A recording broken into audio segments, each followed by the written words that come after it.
11th സ്റ്റാൻഡേർഡിൽ chemistry എടുക്കാൻ ആഗ്രഹിക്കുന്നവരാണോ നിങ്ങൾ? എങ്കിൽ ഞാൻ ഈ പറയുന്ന കാര്യം ഒന്ന് ശ്രദ്ധിക്കണേ.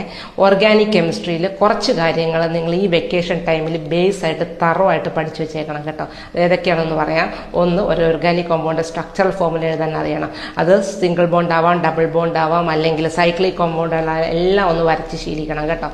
അതുപോലെ തന്നെ അതിൻ്റെ ഹൈഡ്രജൻ റീപ്ലേസ് ചെയ്തിട്ട് ഫങ്ഷണൽ ഗ്രൂപ്പ് വരുമ്പോൾ എങ്ങനെയാണ് ആ UPSC നെയിമിങ് എഴുതേണ്ടത് അതൊന്നും നിങ്ങൾ ശ്രദ്ധിച്ചു വെച്ചേക്കണം കേട്ടോ. പിന്നെ ചില കോമ്പൗണ്ടുകളുടെ ഐസോമേഴ്സ് നിങ്ങളിങ്ങനെ വരച്ച് ശീലിക്കുക. പിന്നെ ഏതെങ്കിലും ഒരു ഹോമോലോഗ സീരീസിലെ ആദ്യത്തെ 5 മെമ്പർ അല്ലെങ്കിൽ 6 മെമ്പർ ഇതിൻ്റെയൊക്കെ സ്ട്രക്ചേഴ്സ് വരയ്ക്കുക.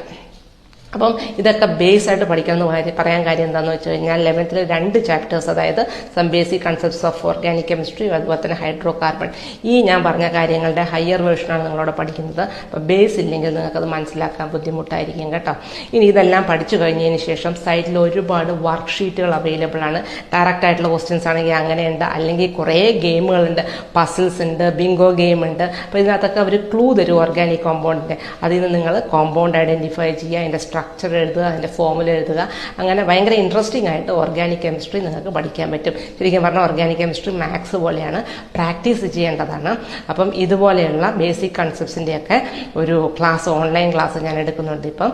അപ്പം കുറച്ച് സീറ്റും കൂടെ അതിൽ വേക്കൻ്റ് ആയിട്ടുണ്ട്. അപ്പം നിങ്ങൾക്ക് വേണമെന്നുണ്ടെങ്കിൽ കമൻറ്റ് ബോക്സിൽ ഞാൻ നമ്പർ ഇട്ടേക്കാം, എന്നെ ഒന്ന് കോൺടാക്ട് ചെയ്താൽ മതി. അപ്പോൾ ഫസ്റ്റ് ചാപ്റ്റർ, അതായത് ബേസിക് കൺസെപ്റ്റ്സ് ഓഫ് കെമിസ്ട്രിയിലെ ബേസിക് ആയിട്ടുള്ള കാര്യങ്ങൾ അവിടെ പറയുന്നുണ്ട്.